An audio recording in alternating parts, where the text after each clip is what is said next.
हमारे जो पूर्व के कर्म हैं उनको भोगने के लिए ये मानव का शरीर मिला। और दूसरे नंबर पर है कि फिर वापिस मृत्यु लोक में हमारा जन्म ना हो। हाँ, अगर आप में से कोई चाहता है, मेरठ का कोई व्यक्ति सोचे कि मेरे को तो वापिस जन्म लेना है, तो बात दूसरी है, अपनी अपनी चॉइस है। ये तो आपके मन की दशा है।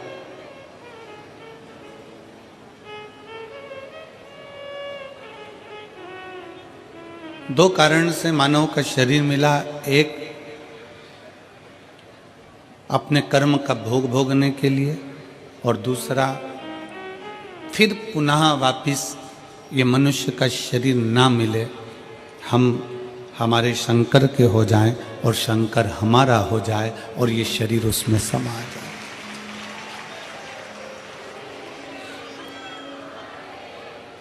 भारत की भूमि के कई संत ऐसे हुए जिनका शरीर नहीं मिला, जिनकी बॉडी नहीं मिली, जिनका अंतिम संस्कार नहीं हुआ।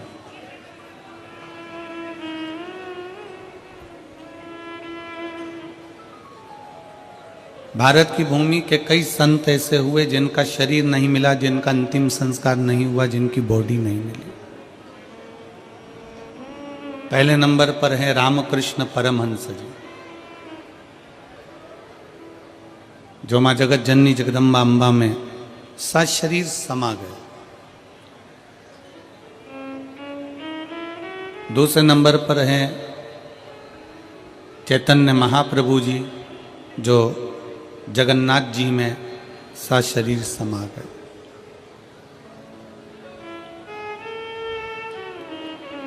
तीसरे नंबर पर है संत तुकाराम जी, जो सशरीर हरि विठ्ठल में समा गए।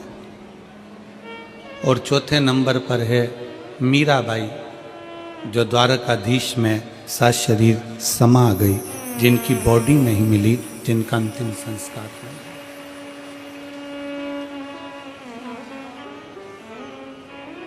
जिनकी बॉडी नहीं मिली है, जिनका अंतिम संस्कार नहीं हुआ।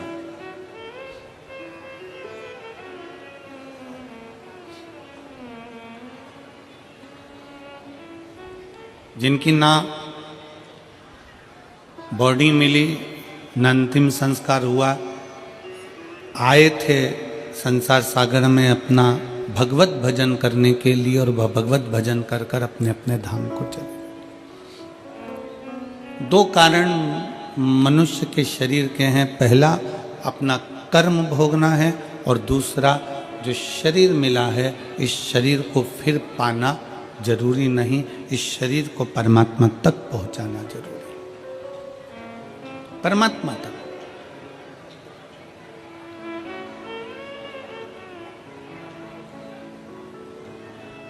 आज 16 दिसंबर है, आद्रा का नक्षत्र है।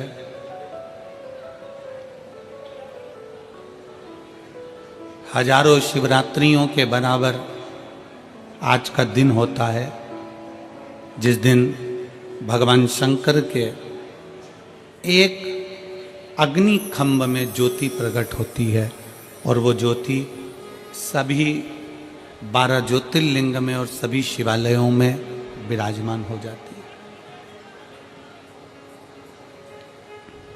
मेरठ के इस पवित्र प्रांगण में विराजमान सभी शिव भक्तों को हम बहुत बहुत बधाई देते हैं भगवान शंकर के प्रागट्य की, शिव के प्रागट्य। और संपूर्ण देशवासियों को, संपूर्ण विश्व में विराजमान शंकर के भक्तों को, शिव भक्तों को बहुत बहुत साधुवाद।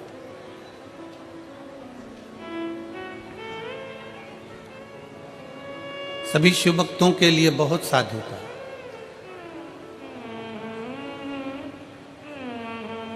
आज ही के दिन की कथा कहती है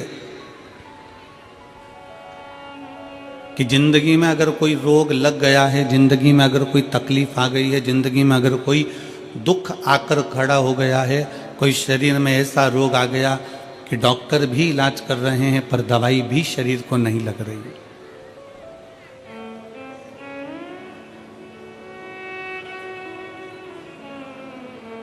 तो आज की कथा कहती है कि पानी को वाणी से अमृत बनाओ। क्या करना है? जम के बोलो जरा। पानी को वाणी से अमृत बनाओ। अब पानी को वाणी से अमृत कैसे बनाओगे?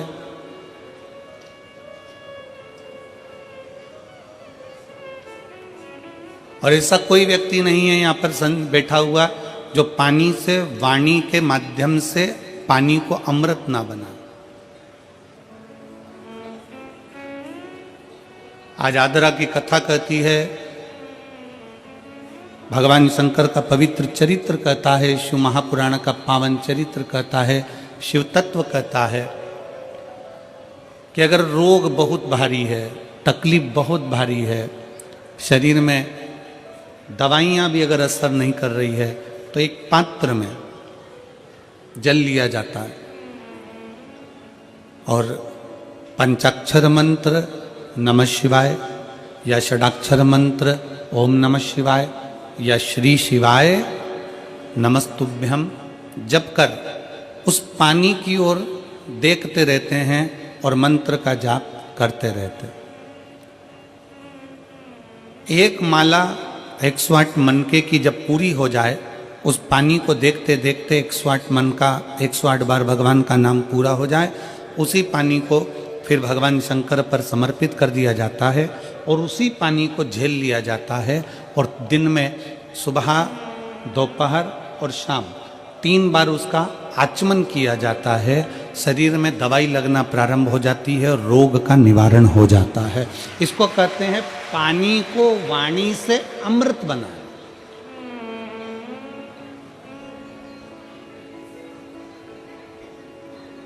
इसको पानी से वाणी को एक पत्र है।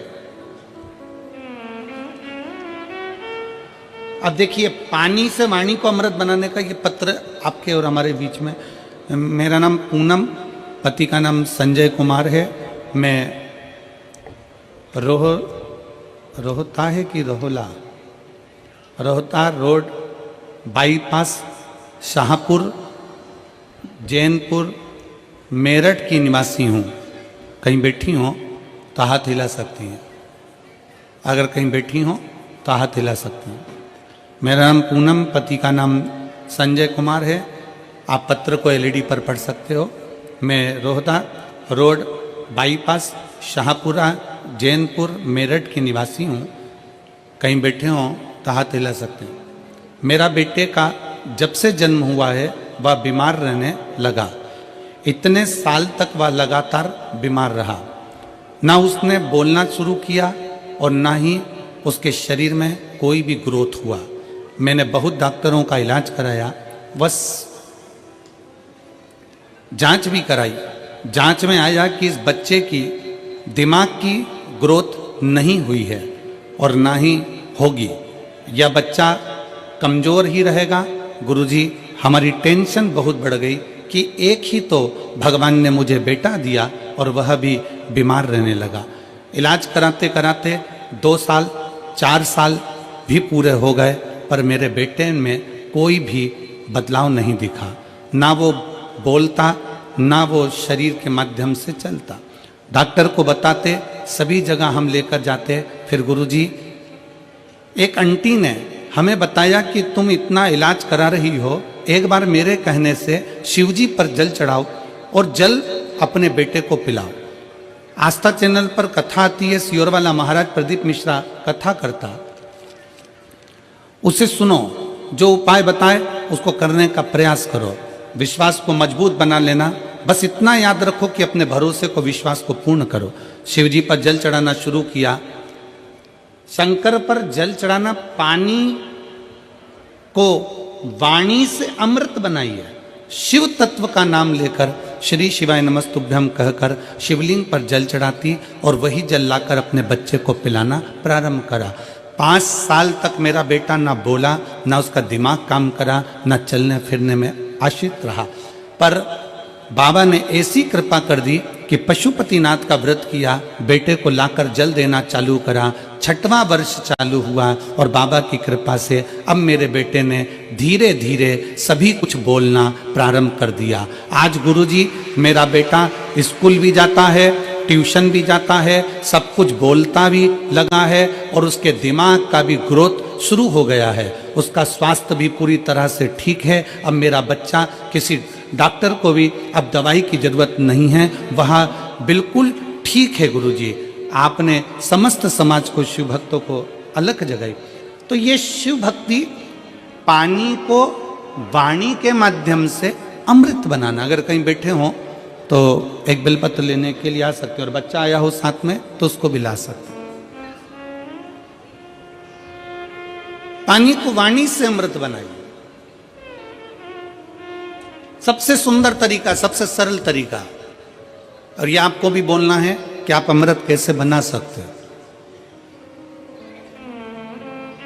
बीमारी है, तकलीफ है, बच्चा चिड़चिड़ा हो गया, माइंड काम नहीं कर रहा है, शरीर में रोग भरते चले जा रहा है, कटोरी में जल ले लो, पात्र में जल ले लो और पंचाक्षर मंत्र नमः शिवाय या षडाक्षर मंत्र ओम नमः शिवाय या श्री शिवाय नमस्तुभ्यम, जितनी देर आप जप करें उतनी देर तक उस जल पर आपकी दृष्टि पड़ना चाहिए, उस जल पर आपकी दृष्टि पड़े।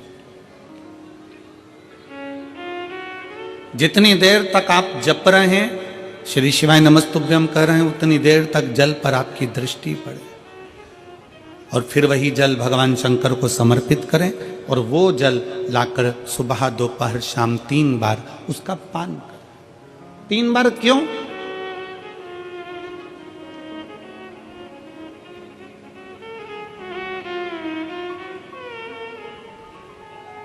त्रिलोकी का नाथ, त्रिकालदर्शी, कैलाशी, अविनाशी, त्रिपुंडधारी, त्रिबेलपत्रधारी, त्रिनेत्रधारी, त्रिशूलधारी, त्रिपुंडधारी, त्रिलोकी के नाथ के 3 दर्शन मूल हैं। प्रातः का दर्शन जो हमें हमारे जीवन की सतमार्ग बताता है, मंगल मार्ग की ओर लेकर जाता है। दोपहर का दर्शन हमारे जीवन में हमें उलझनों से बाहर निकाल देता है और शाम का दर्शन हमें चैन की नींद सोना सिखा देता है और आनंद में रहना सिखा देता है। वो त्रिपुंडधारी के 3 दर्शन।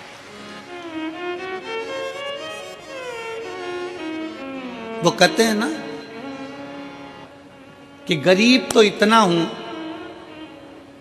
गरीब तो इतना हूं कि एक गधा भी नहीं खरीद सकता। गरीब तो इतना हूं कि एक गधा भी नहीं खरीद सकता और अमीर तो इतना हूं कि रात को शंकर के भरोसे घोड़े बेच कर सोता हूं।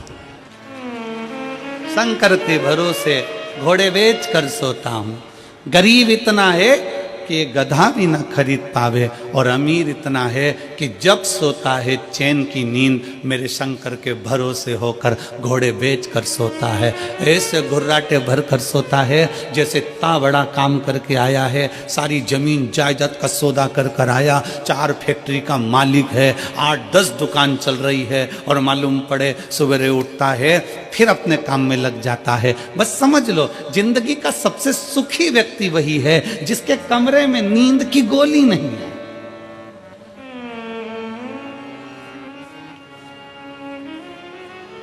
सिर के पास में कोई बाम की शीशी नहीं है, विक्स नहीं है, सोने से पहले कोई टेबलेट लेना नहीं पड़ रही है। वो दुनिया का सबसे सुखी व्यक्ति है। प्रथम सुख निरोगी काया, सबसे बड़ा सुख है निरोगी काया। शिव महापुराण की कथा कहती है एक मृत्यु वो होती है जो अटल मृत्यु होती है, जिसमें व्यक्ति मर जाता है, चले जाता है।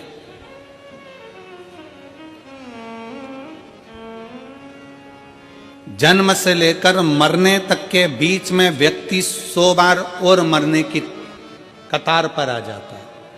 कितनी बार? जम के बोलो जरा, कितनी बार पास में आ रहा है मृत्यु के? 100 बार।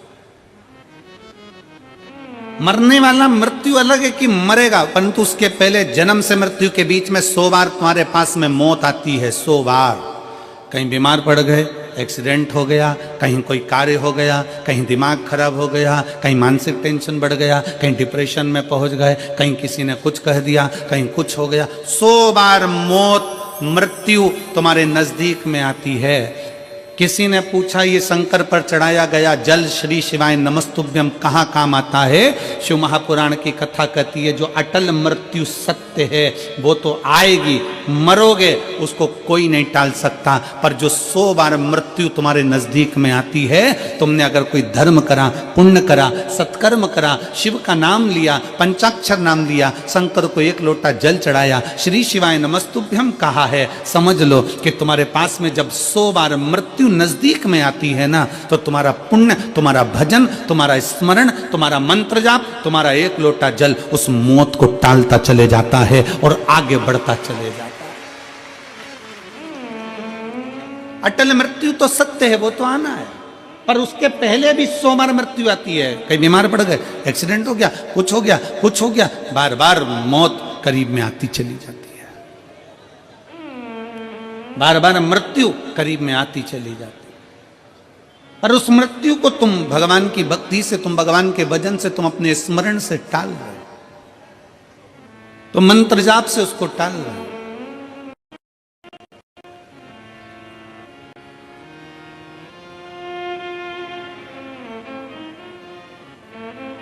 एक ऊर्जा अपने भीतर उत्पन्न करिए, एक बल अपने भीतर उत्पन्न करिए।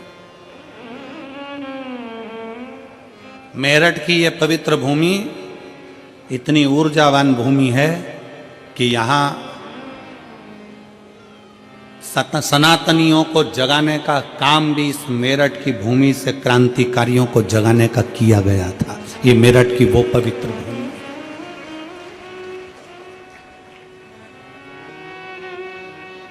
और कहां से जागे थे? शंकर के दरवाजे से, ओगड़नाथ जी के दरवाजे से।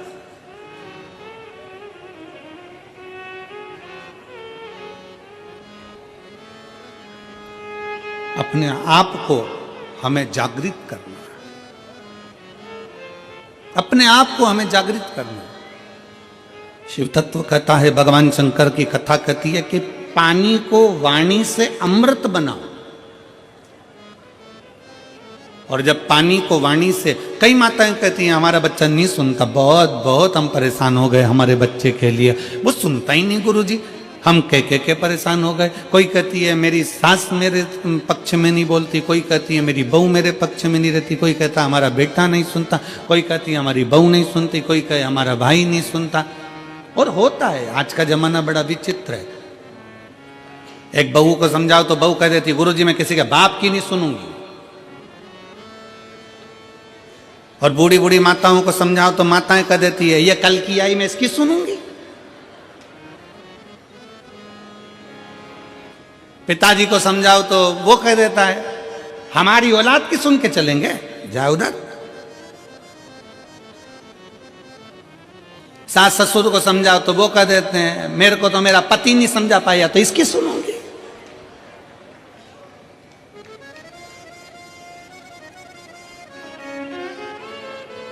कोई किसी के सुनने को तैयार नहीं है। कौन सुनेगा? सीओर वाला गुरुजी कौन सुनेगा?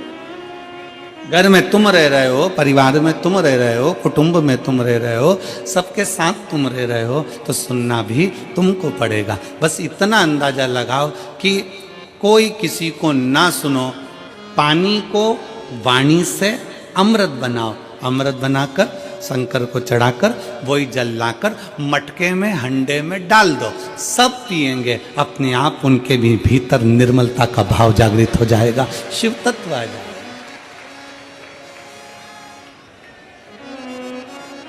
शिव तत्व।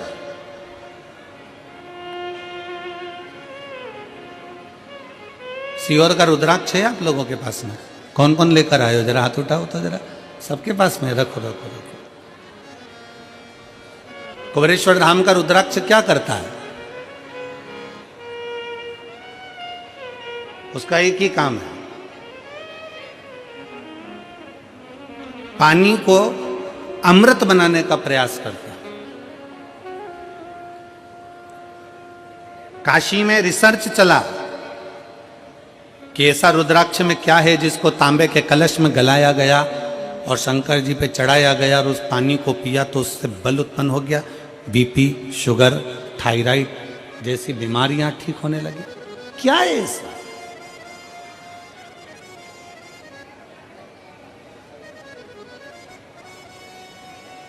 हम कहते हैं शिव महापुराण के अंतर्गत एक मुखी से लेके 14 मुखी तक रुद्राक्ष का वर्णन किया गया। शिव महापुराण में एक मुखी से लेकर 14 मुखी तक रुद्राक्ष का वर्णन किया गया और एक भी रुद्राक्ष, कोई कहता है कि एक मुखी रुद्राक्ष ज्यादा प्रबल होता है, कोई कहता है 2 मुखी प्रबल होता है, कोई कहता है 3 मुखी प्रबल होता है, कोई कहता है 5 मुखी प्रबल होता है। सारे रुद्राक्ष कोई ना कोई कहता है कि ये बहुत प्रबल होता है। फिर किसी ने कहा गुरुजी एक मुखी रुद्राक्ष कहीं मिलता है क्या? हमने कहा आज के जमाने में एक मुखी आदमी नहीं मिलता तो रुद्राक्ष की बात करते हैं। आज के जमाने में आदमी नहीं मिले, अपनी पार्टी हार जाती है तो लोग दूसरे की पार्टी में चले जाते हैं, आदमी एक मुखी नहीं रिया तो यहाँ रुद्राक्ष की क्या बात करते? इधर दालनी गली तो उधर पहुंच गए, उधर दालनी गली तो उधर पहुंच गए, उधर दालनी गली तो उधर पहुंच गए, दिन भर डोलते रहते हैं, दिन भर।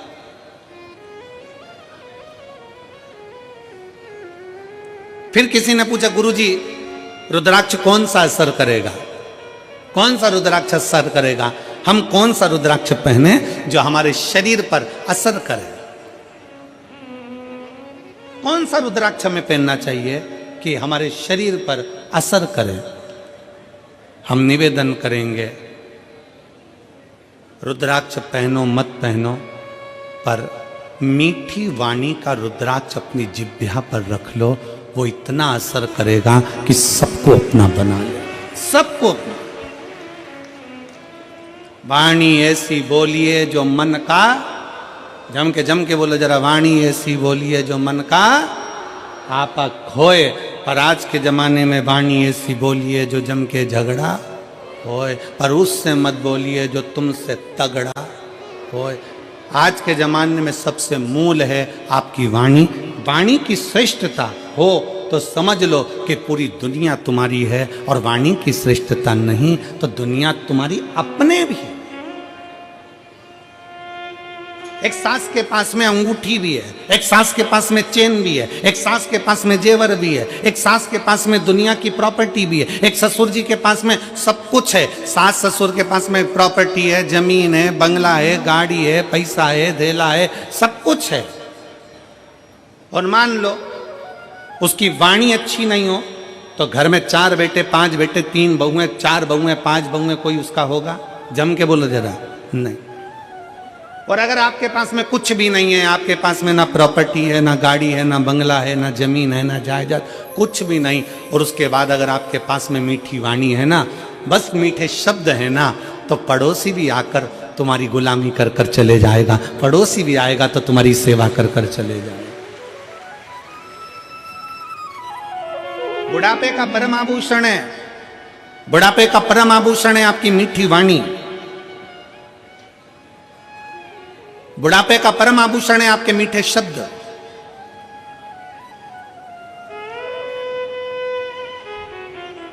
जब माता रानी के दर्शन करने के लिए वैष्णो देवी की सीढ़ियों पर चढ़ते हैं तो बड़े प्रेम से कहते हैं, प्रेम से बोलो सारे बोलो, मैं नहीं सुनिया मीठी वाणी, प्रेम से बोलो। हम क्यों कह रहे हैं कि प्रेम से बोलो? माता जी के पास जा रहे हो, अपनी माँ के पास जा रहे हो, माता रानी के पास जा रहे हो, इसलिए का प्रेम से बोलो। अब वैष्णो देवी से मिलने जा रहे हो तो वहां चिल्ला चिल्ला कर करे प्रेम से बोलो। अब जरा विचार करो, अपनी सास से मिलने जाओ तो प्रेम से बोलो। अंगूठी मिलेगी, चाबी मिलेगी, प्रॉपर्टी मिलेगी। मैं नहीं सुनिया, मैं नहीं सुनिया मतलब सास कहेगी मैं नहीं सुनिया। तुम्हें प्रेम से बोलना है, तुम्हें मीठा बोलना है, तुम्हें अच्छा बोलना है। और जब तुम माता रानी के दर्शन करने जाते हो तो प्रेम से बोलते हो, जगत जननी ज्वाला माँ का दर्शन करने जाते हो तो प्रेम से बोलते हो, मनसा देवी का दर्शन करने जाते हो तो प्रेम से बोलते हो, तारा माँ का दर्शन करने जाते हो तो प्रेम से बोलते हो। बस वही प्रेम जो तुमने माता रानी के चरणों में दिया है, वही प्रेम जो तुम जगत जननी के चरणों में देते हो, वही प्रेम अपने घर के बूढ़े माँ बाप के चरणों में देना है। पूरी प्रॉपर्टी तुम्हारी है, पूरी जायदाद तुम्हारी। प्रेम से बोलो,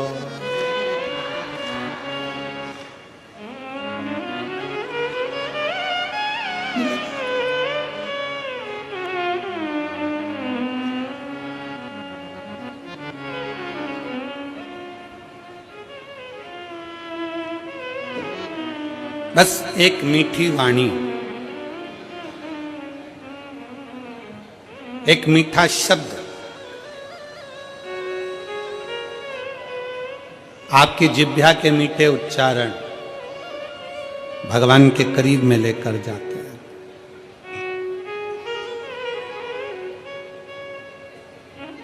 पानी को वाणी से अमृत बनाना सीखो। लोग कहते हैं गुरुजी कौन सा रुद्राक्ष, ठीक है। शिव महापुराण में 1 मुखी से लेकर 14 मुखी तक रुद्राक्ष का वर्णन है। स्कंद पुराण के अंतर्गत 1 मुखी से लेकर 21 मुखी तक रुद्राक्ष का वर्णन है। लिंग पुराण में रुद्राक्ष की महत्वता है। ये रुद्राक्ष कौन सा हमारे लिए अच्छा होगा, कौन सा रुद्राक्ष पहनना चाहिए, कौन सा रुद्राक्ष धारण करना चाहिए, शिव महापुराण की कथा कहती है जो भी रुद्राक्ष उत्पन्न हुआ वो भगवान के नेत्र अश्रु से उत्पन्न हुआ।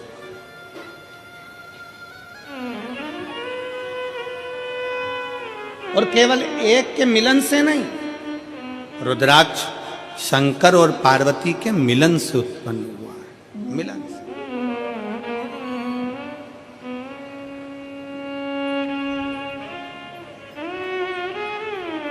मेरे ओघड़नाथ, मेरे भोलेनाथ, मेरे शंकर, मेरे त्रिकालदर्शी, कैलाशी, अविनाशी। एलईडियां चालू करवाइए पीछे की एलईडी, पीछे की एलईडियां चालू करवाइए। मेरे ओघड़नाथ, मेरे त्रिकालदर्शी, मेरे कैलाशी, मेरे अविनाशी, मेरे शिव। बैठ जाओ, हो रही है, बैठ जाओ, हो रही है। मेरे शंकर, मेरे ओघड़दानी, मेरे त्रिकालदर्शी, मेरे कैलाशी, मेरे अविनाशी, मेरे शंकर बैठे थे और बड़े आनंद में विराजमान थे। तभी मां जगत जननी भगवान शंकर के पास में आती हैं और उनके नेत्रों को अपने हाथों से बंद कर लेती हैं।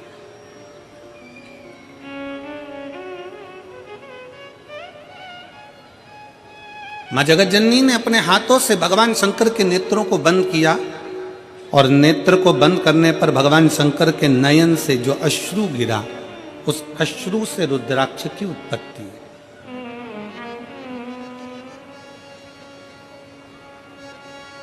अब यहां पर यह वर्णन नहीं आया कि अश्रु से 1 मुखी रुद्राक्ष हुआ, कि अश्रु से 2 मुखी रुद्राक्ष हुआ, कि अश्रु से 3 मुखी रुद्राक्ष हुआ, कि 4 मुखी हुआ, कि 14 मुखी हुआ, कि 21 मुखी हुआ। माता ने हाथ का स्पर्श किया, नेत्र बंद हुए, अश्रु नीचे गिरा, उससे रुद्राक्ष उत्पन्न हुआ।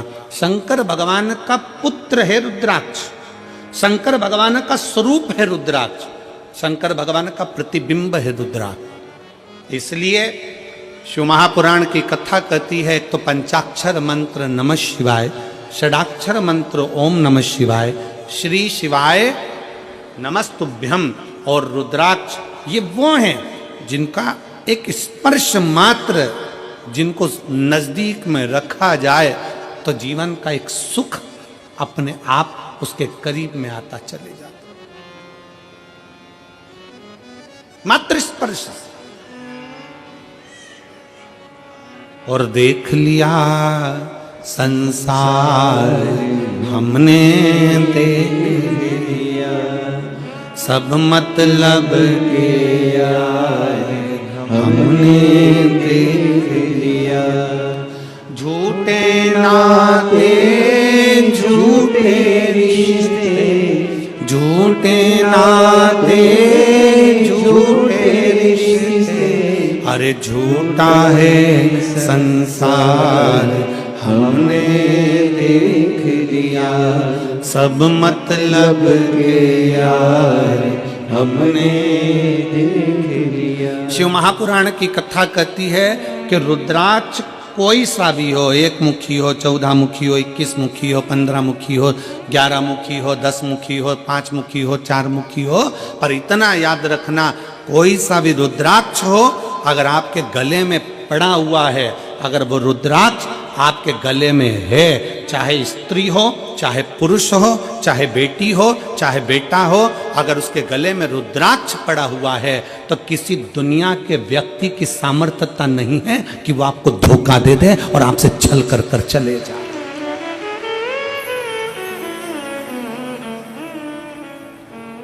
किसी की सामर्थ्यता नहीं है कि वो आपके साथ में छल कर जाकर, रुद्राक्ष है।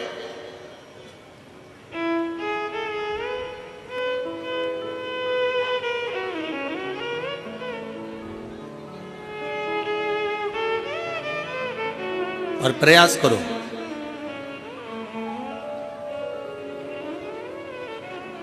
जितना समय मिलता है ना उतना समय अपने बच्चों को संस्कार देने में भी लगाया करो। थोड़ा थोड़ा समय, थोड़ा समय। तन, मन और धन, ये 3 अगर ठाकुर में नहीं लगते, ठाकुर मतलब जानते हो ना, हमारे आगे बैठे हैं लड्डू गोपाल जी, ठाकुर जी, शंकर जी, भोलेनाथ जी, राम जी, ये सब तन, फिर से बोलो, तुम लोग बोलो क्या क्या चीज, तन, मन और धन, ये 3 ठाकुर में नहीं लगते तो ठेके पे लग जाते हैं। याद रखो क्या क्या चीज, जम के बोलो जरा, तन, मन और धन अगर भगवान में नहीं लगते, ठाकुर में नहीं लगते तो ठेके पे लग जाते हैं। इसलिए अपने तन को भी परमात्मा में लगाओ और मन को भी परमात्मा में लगाओ, और थोड़ा धन हो तो उसको भी परमात्मा में लगाओ, तो गलत जगह पर नहीं जाए, ये गलत जगह पर नहीं पहुंचे। और याद रखना, अगर घर के बच्चे तुम्हारे गलत संगति में जा रहे हैं, कहीं ठेके तक पहुंच रहे हैं, मदिरा की दुकान तक पहुंच रहे हैं, गलत व्यसन तक पहुंच रहे हैं, समझ लेना कि कहीं ना कहीं हमारी चूक हो रही है।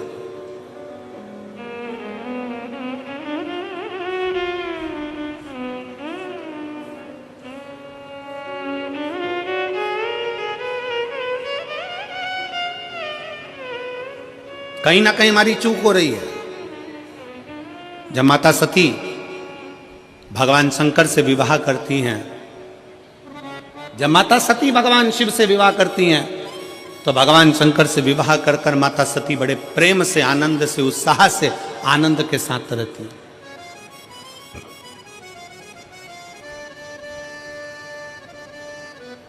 बड़ी उमंगता में माता सती रहती हैं, बड़ी उमंगता में।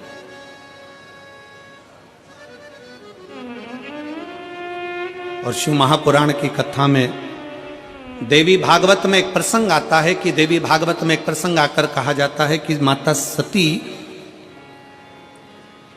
अगर अपने परिवार के साथ भी अगर कहीं बाहर निकल कर जाती थी तो माता सती के नेत्र नीचे की नीचे ही रहते थे। माता सती के नेत्र नीचे रहते थे।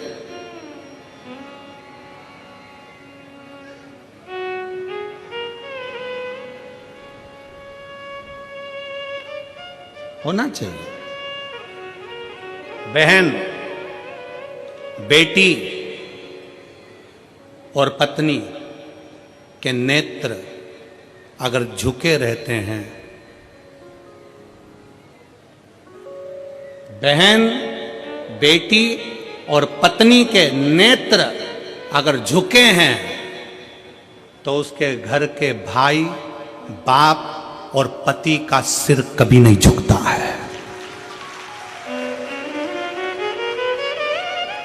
अगर बहन, बेटी और मां, पत्नी के नेत्र झुके हुए हैं, बाजार में निकल कर जा रहे हो, सभा में जा रहे हो, आपके नेत्र अगर झुके हुए हैं, बहन के नेत्र नीचे हैं, बेटी का नेत्र नीचे है, पत्नी का नेत्र नीचे है, तो उस घर के भाई को, उस घर के पिता को और उस घर के पति को कभी माथा नीचा नहीं करना पड़ता, छाती तान कर चलता है। उसको मालूम है मेरी बहन है, उसको मालूम है मेरी बेटी है, उसको मालूम है मेरा परिवार है। आ जाओ, उसको मालूम है कि ये मेरे अपने हैं।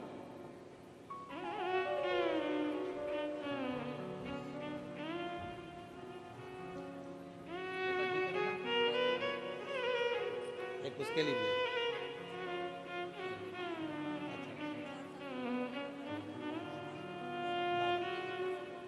वाणी वाणी सब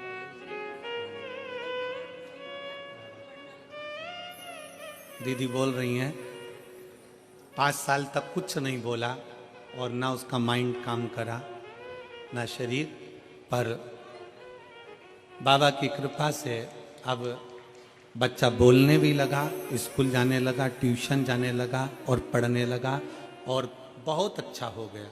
यही शिव कृपा। हर हर शिव तत्व की प्राप्ति। नेत्र झुके रहे और फिर निवेदन है इस व्यासपीठ के माध्यम से, आपकी दृष्टि अगर रहे तो श्रेष्ठ रहे। दृष्टि में भेद नहीं होना चाहिए, नयनों में भेद नहीं होना चाहिए। गलत सोच, गलत विचार, गलत दृष्टि हमको गलत मार्ग की ओर लेकर चली जाती है और फिर वही दुख, वही तकलीफें हमारे जीवन में आती है। वही तकलीफ। हुआ क्या था? बिंदु और चंचुला की कथा कल अपन ने श्रवण करी और भगवान ईश्वर जी और गौरा जी उनकी कथा के यजमान बने, शंकर पार्वती उनकी कथा के यजमान बने। किसकी गलती थी? बिंदुक ब्राह्मण था, चोरी नहीं करता था। बिंदुक ब्राह्मण था, छल नहीं करता था। बिंदुक ब्राह्मण था, बेईमानी नहीं करता था। केवल चंचुला देवी ऐसी आई और वो चंचुला देवी ने कहा कि तुम्हारे घर में मैं विवाह कर आई हूं, क्या है ये? तुम्हारे घर में कुछ भी नहीं, तुम्हारे घर में वैभव नहीं, तुम्हारे घर में धन नहीं। पति को उसने चोरी में लगा दिया, कहीं से भी लाओ, कहीं से भी लाओ, पर लाओ, मुझे चाहिए। पति चोरी नहीं करता था, बिंदुक चोरी नहीं करता था। कभी कभी अपने मन में विचार लाइएगा कि बिंदुक जब चोरी करता था, बेकार काम करता था, गलत काम करता था, तो उसके लिए शंकर भगवान जजमान बनने की क्या जरूरत थी? शिव जी को जजमान बनने की क्या जरूरत थी? शंकर जी को कथा सुनने की क्या जरूरत थी? उसकी मुक्ति के लिए शंकर जी ने क्यों प्रयास किया? क्योंकि बिंदुक चोर नहीं था, बिंदुक छली नहीं था, बिंदुक ब्राह्मण होकर भी प्रपंच नहीं करा। पर पत्नी चंचुला ऐसी आई और उस चंचुला ने कह दिया, तुम्हारे यहाँ धन नहीं है, तुम्हारे यहाँ वैभव नहीं है, तुम्हारे यहाँ दौलत नहीं है, जाओ कहीं से भी लाओ। बिंदुक ने कहा मैं ब्राह्मण हूं और सुन, मेरी आय इतनी नहीं है, मैं इतना नहीं कमा सकता। तो पत्नी ने कह दिया चोरी करो ना। पर दुनिया के लोगों को यह नहीं मालूम, चोरी करने वाला हमेशा चोट्टा की चोट्टा ही रहता है। चोट्टे का कभी प्रमोशन नहीं होता। जिसका धन चले गया, उसकी अगर चेन गई, सामान गया, तो ये तो है कि बाबा उसको कहीं से कम आज नहीं तो कल, महीने 2 महीने में 3 महीने में उसको वापिस बड़ा मंगलसूत्र, वापिस बड़ी चेन भोलेनाथ उसको दिला देगा। पर चोट्टे का प्रमोशन नहीं होगा, चोट्टा चोट्टा ही रहेगा। और तुम खुद देख लो कितने चोट्टे, कितना सामान चोरते। और आप लोगों से हम बार बार व्यासपीठ से कहते हैं, बार बार निवेदन करते हैं, जितनी कथा होती है हर कथा में कहते हैं अपनी चेन, कीमती सामान, मंगलसूत्र, अपने मोबाइल, कीमती कीमती सामान, डायमंड, हीरा, सोना, चांदी, सब अपने घर छोड़कर आओ, क्योंकि जो डायमंड से बड़ा डायमंड है मेरा शंकर ओगड़दानी त्रिकालदर्शी कैलाशी, उसकी कथा सुनने के लिए जा रहे। अपना जेवर अपने घर, दो चीजें अपने घर में रखो कथा में आने से पहले, एक जेवर दूसरा तेवर। तुम कितने बड़े भी कुछ भी हो, अपने घर के हो, यहां तेवर भी मत दिखाओ कथा में आने के बाद। तुम मुझे जानते नहीं हो, फोन लगाता हूं अब भी, आगे बैठने की व्यवस्था करवाता हूं, तो जेवर और तेवर दोनों घर रखिए। शिव महापुराण की कथा में ना जेवर की जरूरत है, और जम के बोल दो जरा, ना तेवर की जरूरत है। तुम्हारी पहचान होगी किसी से भी, हमारी पहचान तो उससे है जो शमशान में रहता है, सीधा, उससे सीधी पहचान है।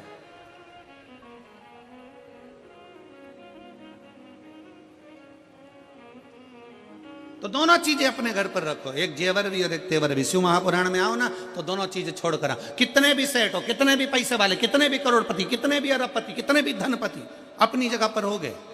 शंकर जी के पास जो भी जाता है ना वो एक जैसा। शमशान में कोई तुम्हारे यहाँ मेरठ में भले ऐसा होता होगा कि मरने वाले को डनलफ के गद्दे पे ले जाते होंगे, हमारे यहाँ नहीं ले जाते। हमारे यहाँ तो वही 4 बांस, 40 कंडे, 4 कंधे, उत्ते में राम नाम सत्य, सफेद और लाल कपड़ा ओढ़ा दिया, ले गए।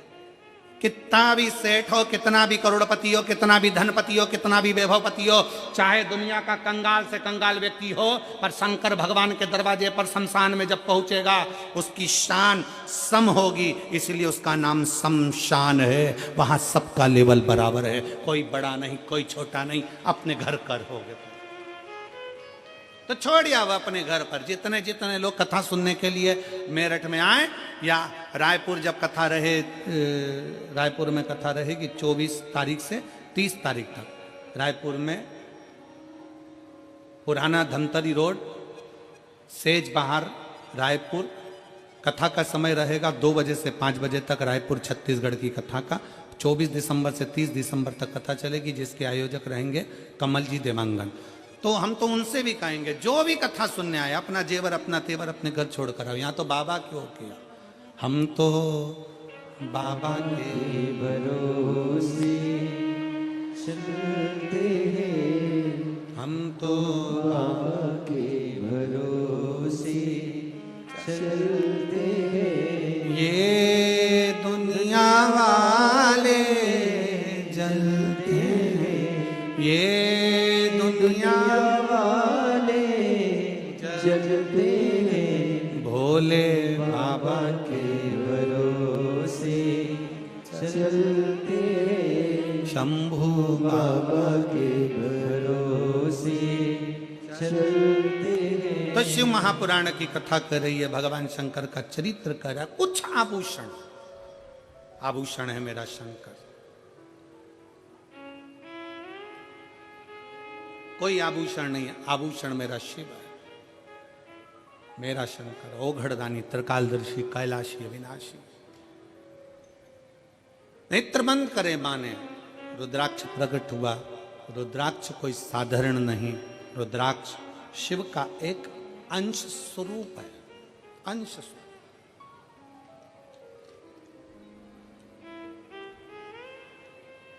हमारे मार्ग को सुलभ बनाने का काम करता है रुद्राक्ष। सुलभ बनाने, इसलिए प्रयास करें कि तन मन और धन काहे में लगाएं, जम के बोलो जरा, ठाकुर में लगाएं, भगवान में लगाएं, शिव में लगाएं, भक्ति में लगाएं।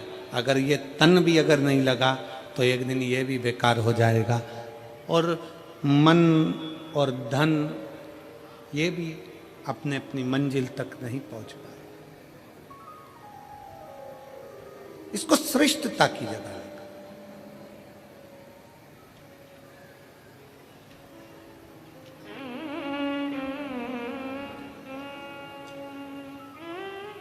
दक्ष प्रजापति ने जब माता सती का विवाह करा था भगवान शंकर के साथ में,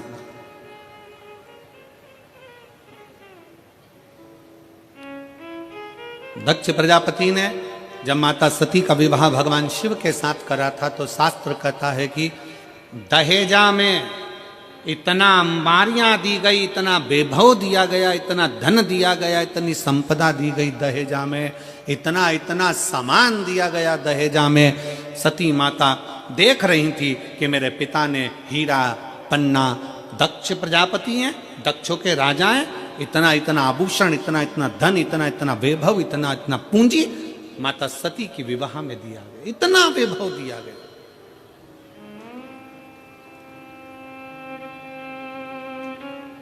और शिव महापुराण की कथा कहती है वो सतयुग था जिसमें सती माता के कन्यादान में इतना सारा आभूषण दिया गया था, इतना सारा धन दिया गया था।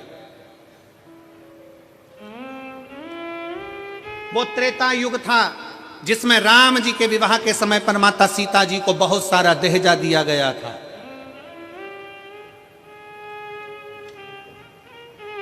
वो द्वापर होगा जिसमें भगवान कृष्ण के मंगल विवाह में दहेज दिया गया होगा।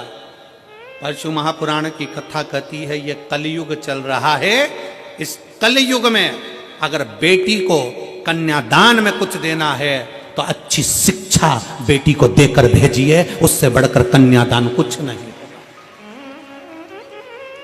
बेटी को अच्छी शिक्षा देकर भेजिए, बेटी को अच्छा विद्वान बनाकर भेजिए, उच्च शिक्षा, अच्छा अध्ययन कराइए, अच्छे कॉलेज में, अच्छे स्कूल में बच्चों को पढ़ाइए, अपनी बेटी को अच्छा पढ़ाकर अच्छी विद्वत्ता देकर भेजिए।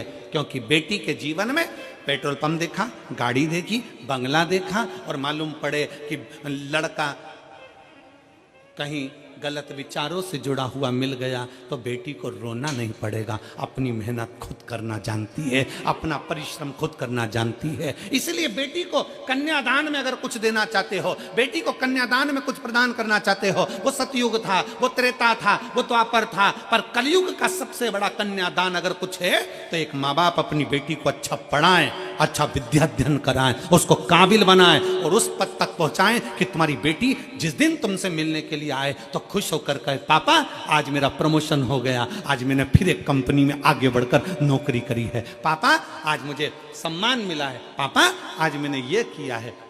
बेटी की प्रतिष्ठा, बेटी का कन्यादान, धन, ये गोदरेज की अलमारी हो, फ्रिज हो, कूलर हो, वॉशिंग मशीन हो, ये लैपटॉप हो, इससे बेटी का कन्यादान नहीं है। बेटी का कन्यादान है उसकी उच्च शिक्षा।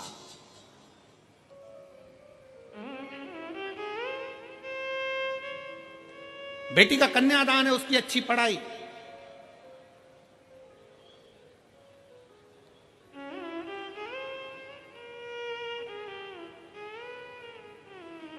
बहुत बड़े बड़े सम्मेलन होते हैं, बहुत बड़े बड़े आयोजन होते हैं जिसमें बहुत सारा सम्मेलन में भी दहेज दिया जाता है। वहाँ इतने लोगों का ब्याह, अलमारी दी, ये दी, वो दी, ये दिया, वो दिया। शिव महापुराण की कथा कहती है ये तो सब पुराना डिजाइन है। अगर सबसे अच्छा कन्यादान है तो आप आज के जमाने में सनातन धर्म की बेटियों को सनातनी बनाने का प्रयास कर दो और उच्च शिक्षा का प्रयास कर दो, उससे बढ़कर कोई कन्यादान नहीं, उससे बढ़कर कोई कन्यादान नहीं। और फिर कथा में आई है माता सती के विवाह में कन्यादान में ढेर सारा आभूषण, रतन, माणिक, मोती, सोना, चांदी, हीरा, पन्ना, अंबर, पीतांबर, गाड़ी, बंगला सब दिया गया। फिर माता पार्वती जी का विवाह हुआ तो कन्यादान में कुछ नहीं दिया गया। क्यों? क्योंकि हिमालय राज की बेटी माता पार्वती भगवान शंकर की भक्ति में लीन थी। हिमालय राज ने देख लिया कि मेरी बेटी ने अच्छी शिक्षा ग्रहण कर ली है, अच्छा विद्याध्ययन ग्रहण कर लिया है, तो मेरी बेटी को अभी दहेज के समान की नहीं, मेरी बेटी तो खुद संस्कारित है। जिस घर में जाएगी वहां बंगला बना देगी, जिस घर में जाएगी वहां आभूषण ले आएगी, जिस घर में जाएगी वहां अंबर पीतांबर हो जाएंगे। और हम वही सोच लेकर बैठे।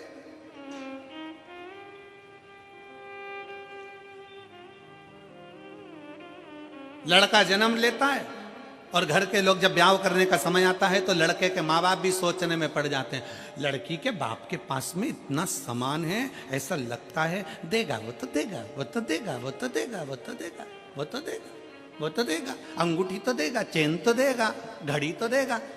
अरे तुम्हें सोचना चाहिए कि लड़की के बाप के पास में कितना भी सामान हो, पर मेरा लड़का इतना बोल्ड है, वो कमाकर अपनी पत्नी को देगा और हमें भी देगा। ये बोल्डता होना चाहिए।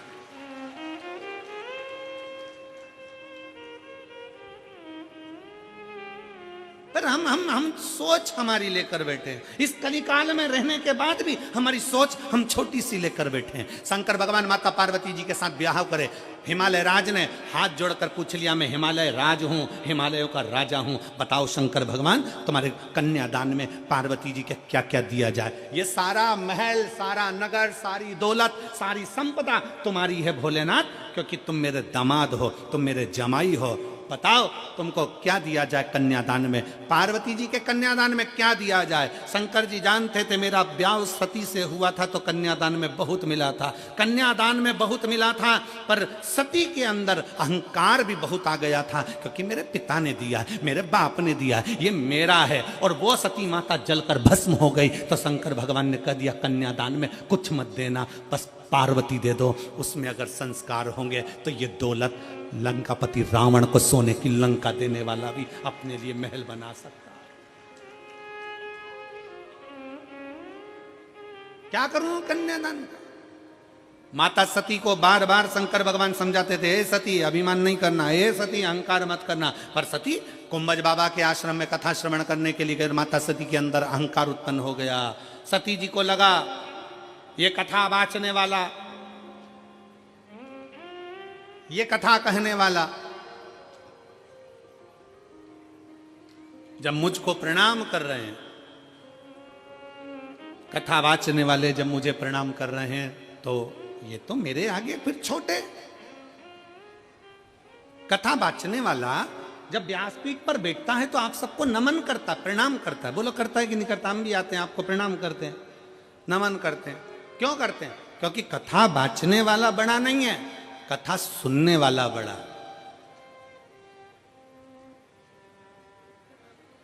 कथा वाचने वाला कभी बड़ा नहीं हो सकता, कथा सुनने वाला बड़ा। और वैसे भी सुनने वाले जितने हैं वो सब जमीन पर बैठते हैं। जमीन पर बैठते हैं तो जिनके पास जमीन होती है लोग उनको जमींदार कहते हैं। तो तुम सब जमींदार हो। कथा वाचने वाला तो चार पाए की चौकी पर बैठा है, जमीन पर बैठे तो जमींदार, चौकी पर बैठे तो चौकीदार।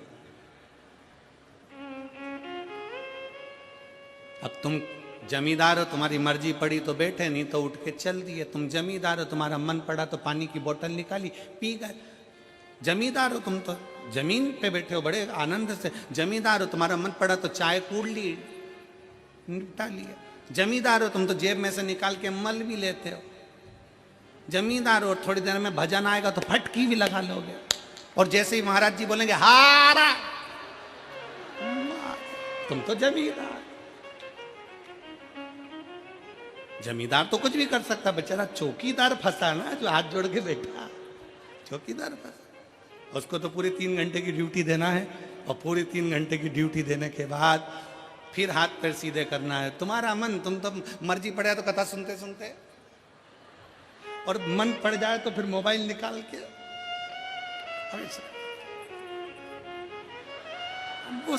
सेल्फी समाउने। जमींदार हो, जमींदार तो कुछ भी कर सकता। भगवान शंकर का ज्योतिर्मय स्वरूप आज ही के दिन प्रकट हुआ था, इसलिए बाबा के भाव से निवेदन कर अपने दिल की बात कही। सब साथ में बोलेंगे।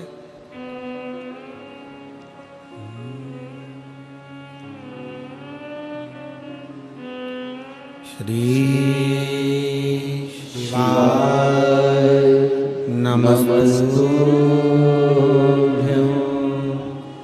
श्री शिवाय नमस्तुभ्यं। श्री शिवाय नमस्तुभ्यं। श्री शिवाय नमस्तुभ्यं। श्री शिवाय नमस्तुभ्यं।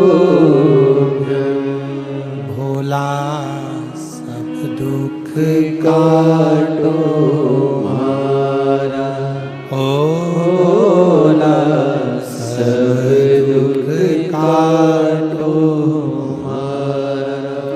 शिव शंकर जपूं तेरी माला, भोले बाबा जपूं तेरी माला, भोला सब दुख काटो मारा। ओ भोला सब दुख काटो मारा। वेश है मंगल मंगलकारी, वेश है मंगल मंगलकारी। शमशान वासी हमारा, शमशान वासी हमारा। ओ भोला सब दुख काटो मारा, ओ भोला सब दुख काटो मारा।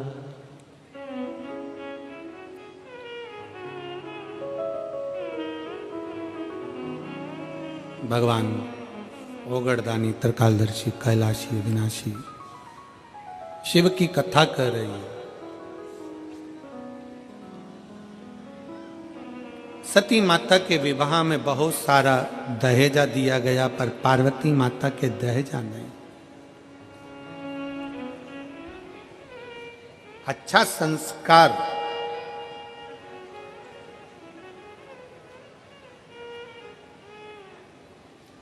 जिस गांव में पानी की कमी होती है वहां की फसल बिगड़ जाती है, और जिस घर में संस्कारों की कमी होती है वहां की नस्ल बिगड़ जाती है। संस्कारों की कमी मत आने दो। हिमालय राज ने माता पार्वती जी को श्रेष्ठ संस्कार दिए, श्रेष्ठ संस्कार होना चाहिए। संस्कार बहुत, हम कल जा रहे थे तो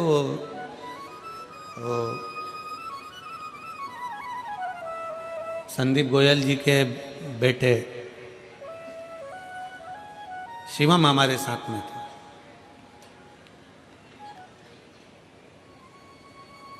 तो हमने शिवम से पूछा, क्यों बाबू कितने भाई हो? कहे गुरुजी दो। एक कारण एक सीधा। हमने कहा ठीक। फिर गाड़ी चलाते चलाते हमने पूछा, दोनों की शादी हो गई? कहा हो। ठीक।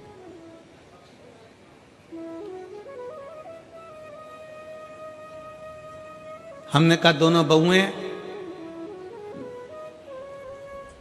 तो कहा हाँ गुरुजी दोनों बहुएं हैं। हमने कहा पढ़ी लिखी हैं सब? कहे हाँ गुरुजी पढ़ी लिखी है।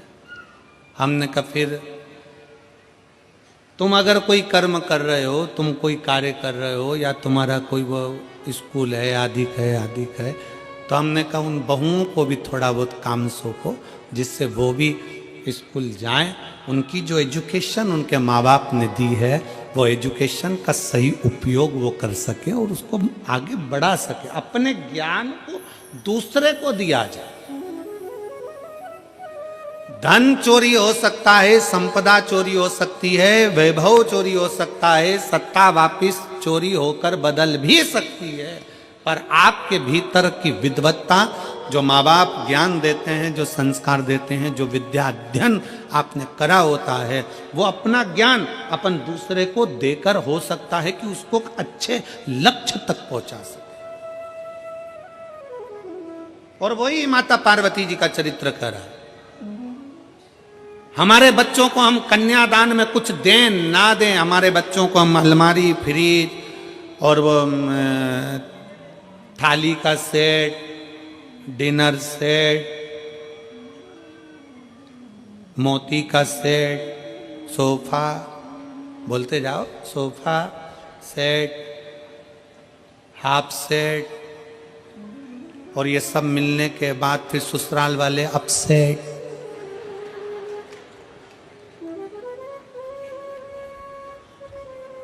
ये सेठ देने से अच्छा है अपने बच्चों की विद्या पर ध्यान दिया जाए, शिक्षा पर ध्यान दिया जाए।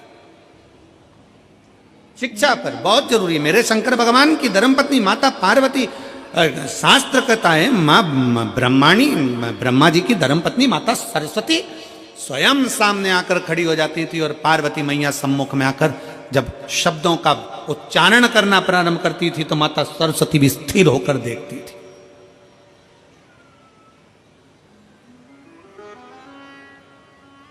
और एक बार माता ब्रह्माणी को अहंकार आ गया था। ब्रह्मा जी के सम्मुख में ब्रह्माणी ने कह दिया था, सारे स्वर मुझ में समाये हैं, मैं स्वर की देवी हूं।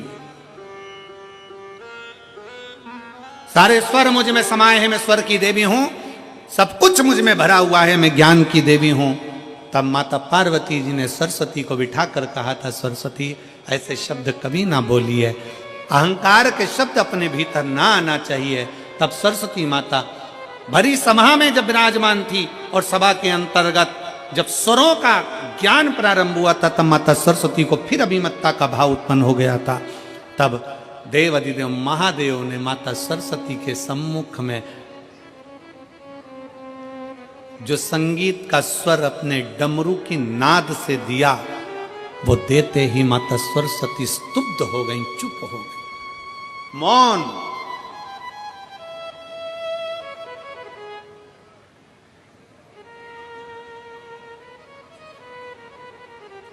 सरस्वती माता मौन हो जाती हैं, एकदम चुप, स्तुप्त। और आज भी मेरे शंकर भगवान को अगर संगीत का कहीं क्रम होता है, नृत्य का कहीं क्रम होता है, तो सबसे ज्यादा किसकी मूर्ति रखाती है? नटराज की।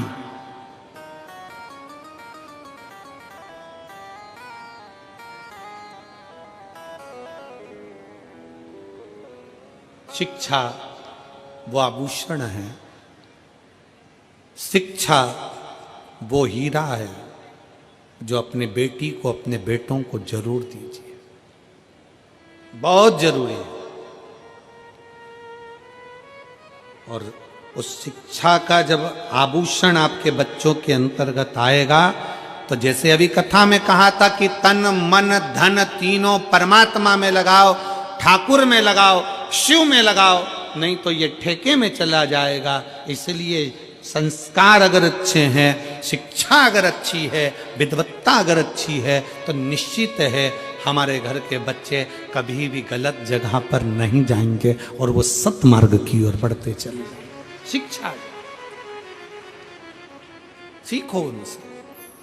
पार्वती मैया को कहा, हिमालय राज बोले क्या दें हम आपको, क्या प्रदान करें हम आपको, आप ले लीजिए, इतना धन वैभव संपदा साहब है, ये पूरा महल भरा पड़ा है, हिमालय राज का पूरा नगर बड़ा पड़ा हुआ है, ढेर सारा सामान बड़ा पड़ा हुआ है, ले जाओ इसको। शंकर भगवान बोले नहीं, मुझे ये नहीं चाहिए, मुझे केवल पार्वती चाहिए। क्यों? क्योंकि शंकर जी जानते थे कि पार्वती जी ने व्रत तप साधना करी है, वो मुझे पाने के लिए करी है। और व्रत तप साधना जब मुझे पाने के लिए करी है, तो पार्वती मेरे लिए आ रही है, मैं उसके लिए। आज के जमाने में तो शादी में कितना दूल्हा दुल्हन के लिए रात भर, अभी शादियों का सीजन चल रहा है, रात को 9 बजे से माताएं ढोलक ले लेके बैठती हैं, लड़के के शादी में खूब गाती हैं, बन्ना जी बन्ना जी बन्ना जी। बोलो गाती कि नहीं गाती? अरे बोलो तो जम के गाती ना। और लड़की के यहाँ गाते हैं बनी जी बनी जी बनी जी। बना बनी का मतलब है कि दोनों में बन के रहे, और दोनों में नी बनी तो काय का बना और काय की बनी, उसका मतलब ही क्या हुआ? और तुम ढोलक पीट पीट के गा रही, बना जी दिल्ली जाना जी, वहां से लहंगा लाना जी, बन्नी फिर पहन के आएगी, फिर यूं इठलाएगी, फिर यूं फरमाएगी कि झुमका गिरा रहे। क्या मतलब? तो मतलब क्या हुआ ये बताओ।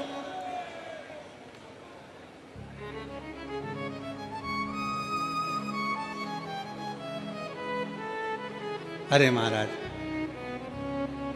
शिव तत्व में कहता है भगवान शंकर का सुंदर भाव कहता है, दोनों में बनना चाहिए। शंकर पार्वती का संबंध ही एक ऐसा संबंध है, माता सती बहुत सारा दहेजा लेकर आई थी, खूब सारा सामान लेकर आई थी, क्योंकि सती माता को लगा कि मैं जिस महादेव जी से विवाह कर रही हूँ, शंकर भगवान से विवाह कर रही हूँ, सती माता को लगा कि उनके घर में कुछ नहीं है, मैं सब सामान लेकर जाऊं। पर सती मैया सामान तो ले गई, सामान के साथ में माता सती अपने पिता दक्ष प्रजापति का थोड़ा सा अहंकार भी ले गई,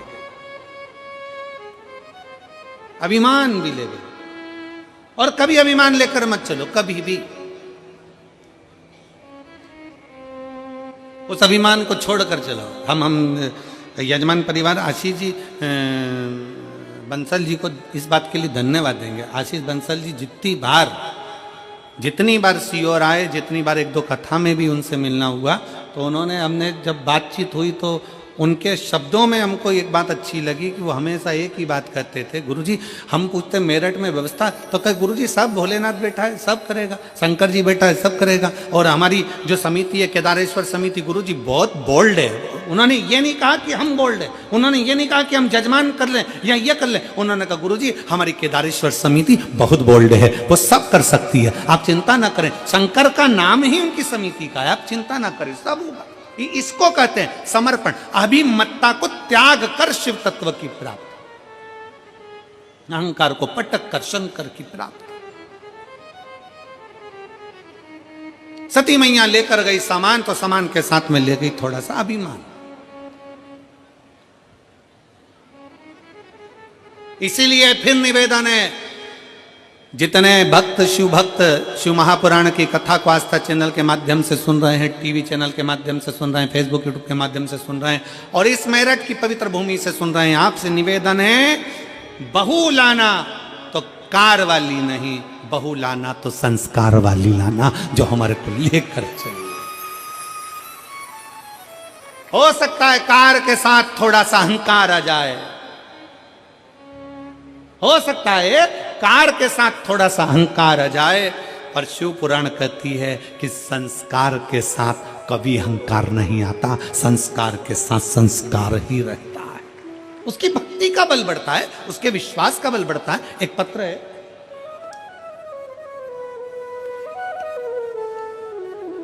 अब बजाऊं कि गाऊं,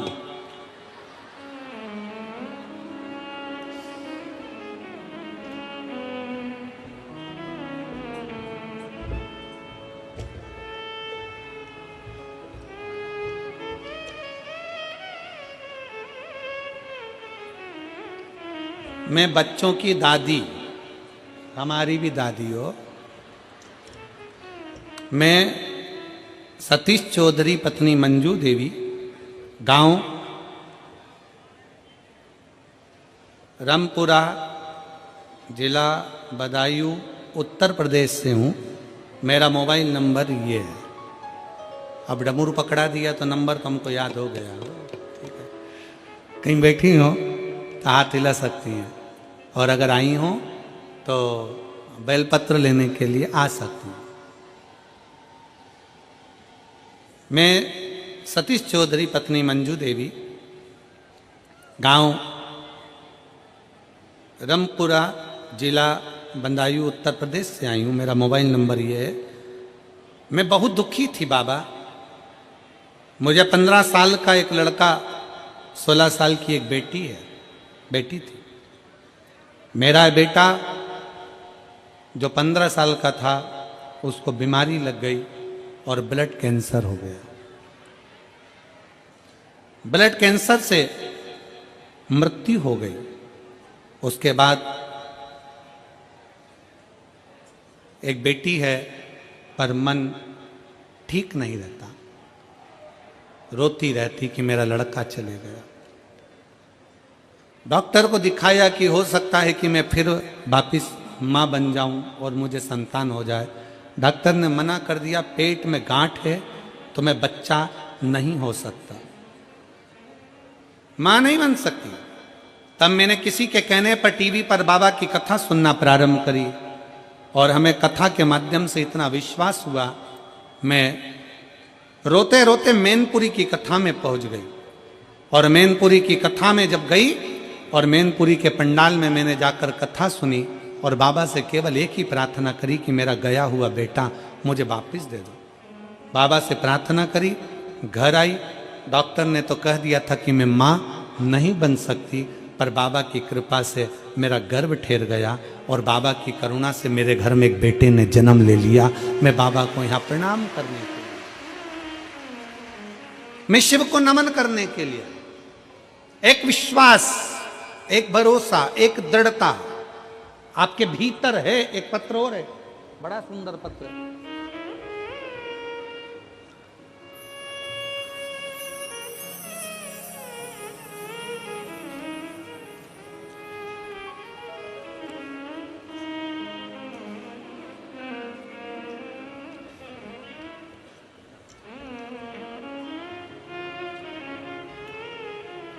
मैं ज्योति अंकुर शर्मा, जिला सहारनपुर से आई हूँ।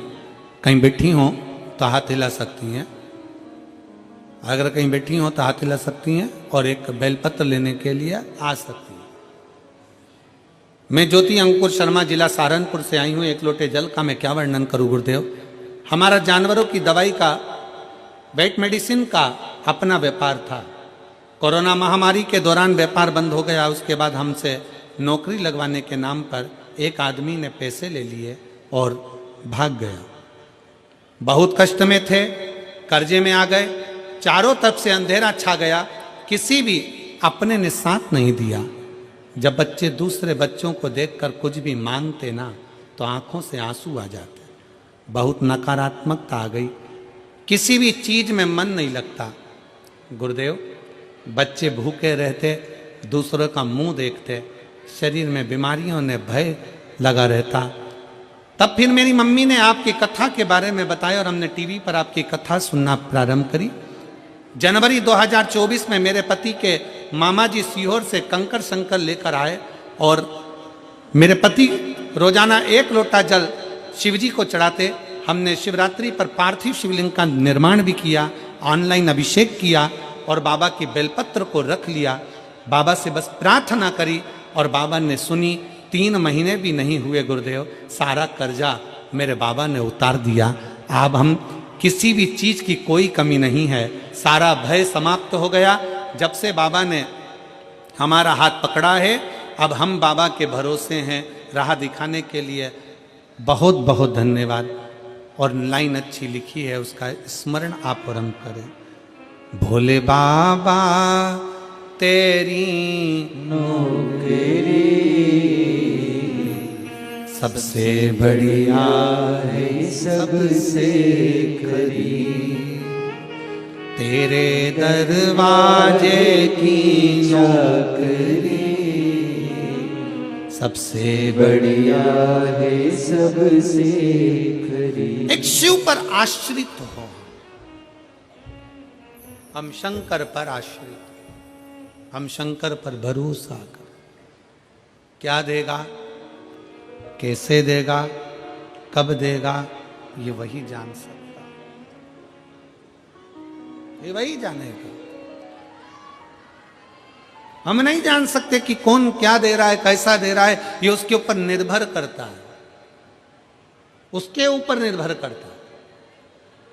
आप जिस आस से, जिस विश्वास से बाबा की कथा को श्रवण कर रहे हो, जिस लगनता से भगवान की कथा सुन रहे हो, मेरा बाबा उसी लगनता से देता।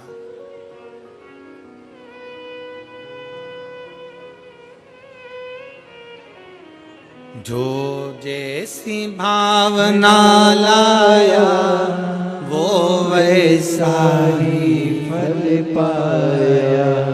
जो जैसी भावना लाया वो वैसा ही फल पाया।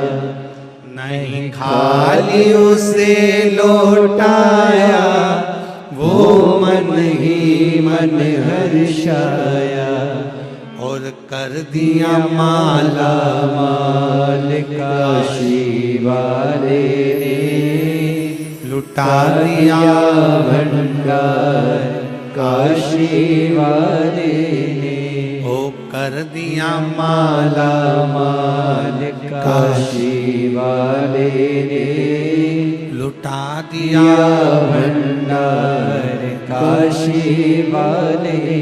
इस पत्र में इस बहन ने लिखा शर्मा ने, ज्योति अंकुर शर्मा, जिला सहारनपुर से हैं। उन्होंने पत्र में एक लाइन लिखी है, गुरुदेव मेरे बच्चे दूसरे को कुछ खाते पीते देखते उनका मुंह उतर जाता, सही वस्त्र पहनने के लिए भी नहीं थे, तो खाने की तो बात, कपड़े तक कुछ ना हो, हालत बहुत खराब थी।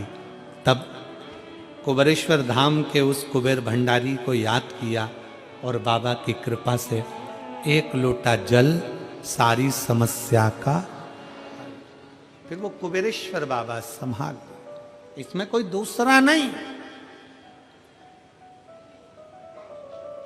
कोई दूसरा देव ही नहीं सकता। किसकी सामर्थ्यता है?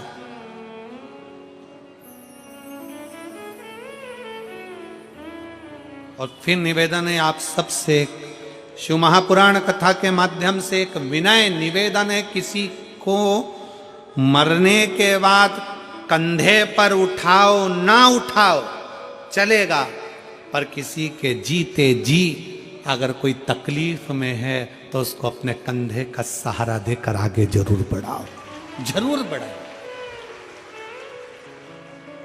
आप उठाएं ना उठाएं, किसी के मरने के बाद आप उसे कंधे पर लें ना लें, पर उसके जीते जी वो तकलीफ में, कष्ट में है, बहुत बहुत तकलीफ में है, प्रयास करो उसको लेकर आगे बढ़ने का प्रयास करो, बढ़ो, प्रयास करो। एक पत्र है,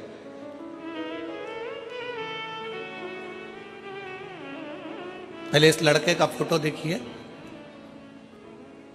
जिसका लीवर, किडनी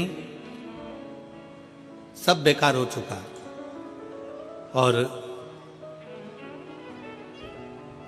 शुगर इतना बढ़ गया कि उसका लीवर, किडनी सब काम करना बंद कर दिया।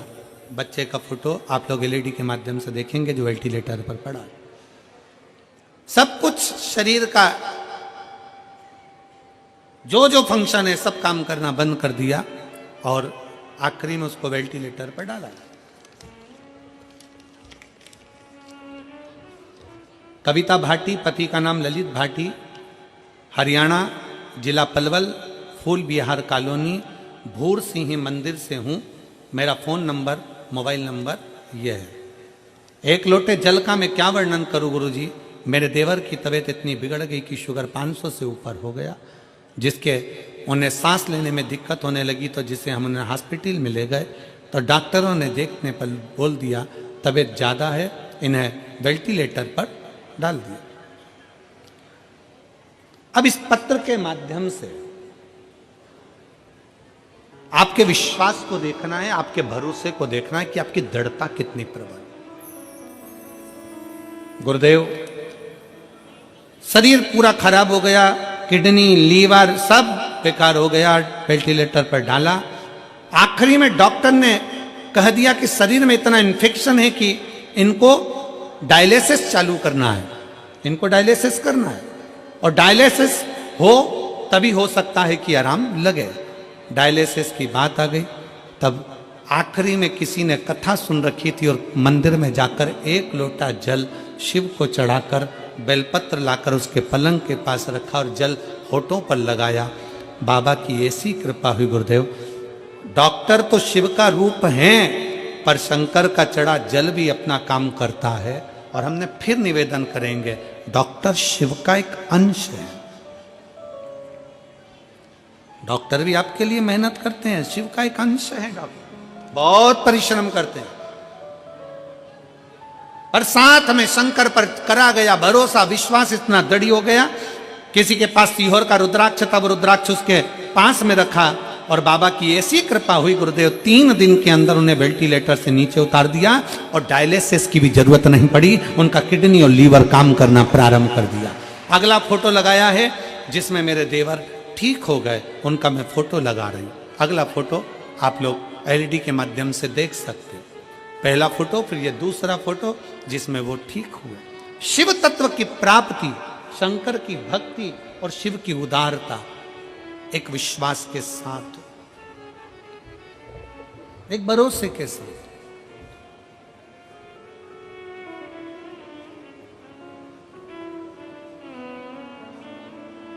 जो जैसी भावना लाया वो वैसा ही फल पाया। मैनपुरी की कथा में वो बहन कथा सुनने बैठती है कि मेरा बेटा मुझे वापस मिले, वो देता है, क्यों ना दे।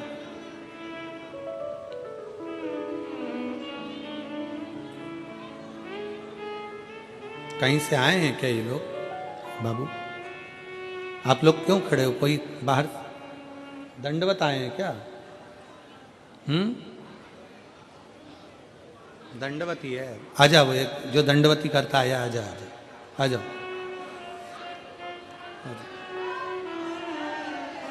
शिव तत्व की प्राप्ति का केंद्र बिंदु है शंकर।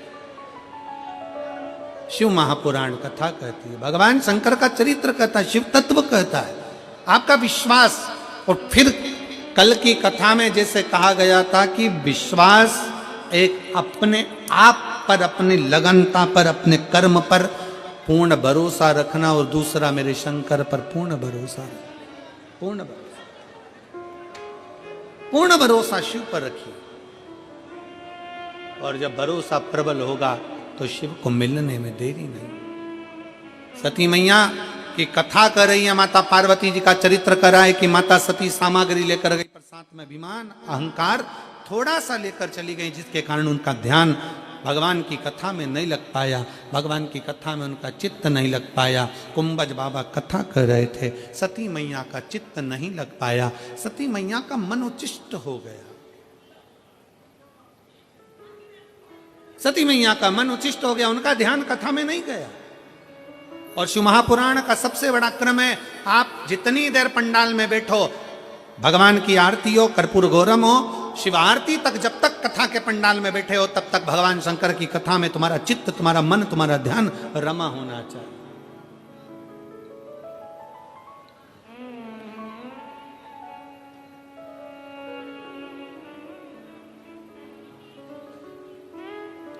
जितनी देर कथा में चित्त लगाओगे, शिव की दृष्टि में तुम खुद स्वयं आओ। कथा कर रही है, समय आया, मां सती पहुंच तो गई थी भगवान शंकर के पास में, निवास भी करा था माता सती ने, पर कभी कभी कोई कोई शब्द ऐसे हो जाते हैं जिन शब्दों में अभिमतता नजर आने लगती है, अहंकार।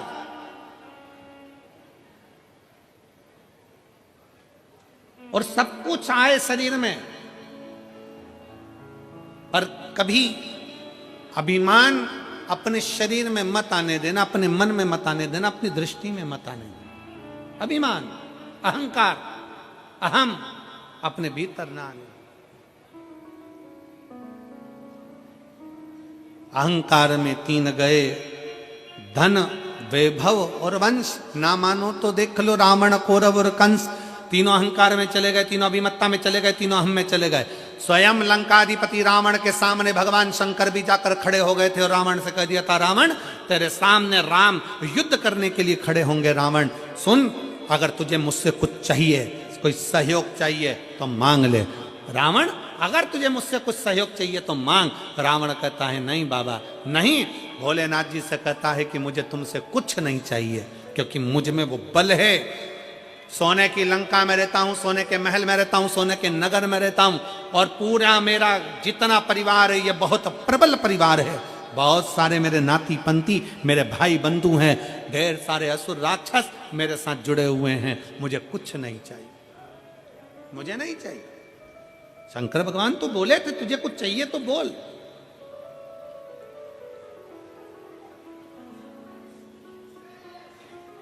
क्या दिया जाए तुमको? तुम युद्ध करने के लिए जाओगे, तुम्हें अगर कुछ चाहिए हो तो बोलो।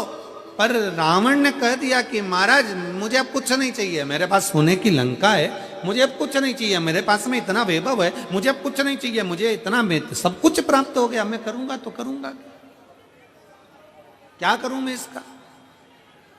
मुझे नहीं चाहिए, मुझे ये वैभव, मुझे ये धन कुछ नहीं। और ना भगवान शंकर ने कहा वैभव और धन जाने दे, अगर तुझे युद्ध में राम तेरे सामने होंगे, रावण फिर समझ ले कि राम तेरे सम्मुख में होंगे, अगर युद्ध में कुछ चाहिए हो तो बोल।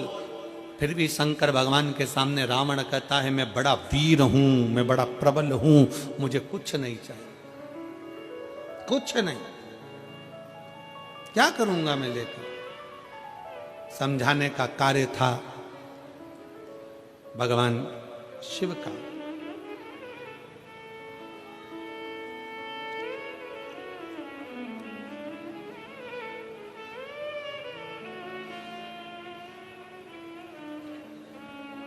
समझाने का काम था भगवान शंकर का, अगर कुछ लगता हो तो ले लीजिए, पर रावण अभिमत्ता में नहीं लिया। आखिरी में भगवान रावण को देने के बाद में फिर भगवान राम जब पार्थिव शिवलिंग का निर्माण कर रहे थे, और पार्थिव शिवलिंग का निर्माण मेरे भगवान राम करते हैं, निर्माण कर कर सम्मुख में प्रकट करते हैं। शंकर भगवान राम जी के सामने भी आकर खड़े हो गए, राम जी के सामने।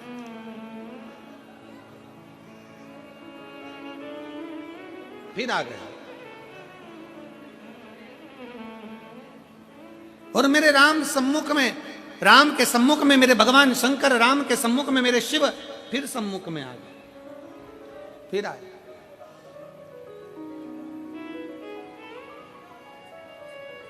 मांगो राम तुम्हें क्या चाहिए, राम तुम्हें क्या चाहिए। भगवान राम से भगवान शंकर करे कुछ मांगना हो तो मांग लो। राम जी कहते हैं बस इतना सा वर मुझे चाहिए, इतनी सी कृपा कर दीजिए, इतनी सी दया कर दीजिए, इतनी सी करुणा कर दीजिए। भोले बाबा सामने युद्ध के मैदान में लंकाधिपति रावण होगा, वो आपका भक्त है। सामने युद्ध के मैदान में, सामने आ जाओ मां,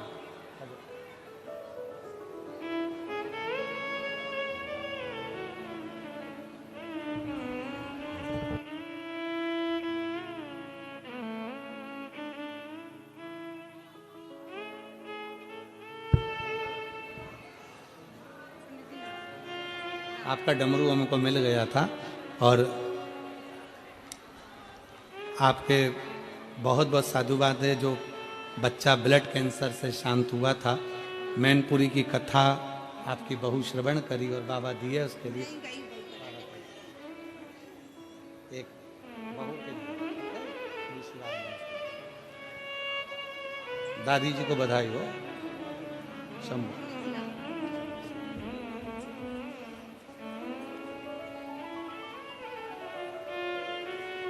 शिव तत्व की प्राप्ति भगवान शंकर स्वयं राम जी के सम्मुख में कर रहे हैं। राम जी मैं गया था लंकाधिपति रावण के पास में, मैं पहुंचा था रावण के नजदीक में, और रावण से भी मैंने कहा था कुछ चाहिए हो तो मांग ले। रावण ने कुछ नहीं लहा, कुछ नहीं लिया। राम जी आपके सम्मुख में भी मैं आया हूं, मांगो, बताओ आपको क्या चाहिए। राम जी कहते हैं प्रभु कुछ भी नहीं, केवल सामने आपका जो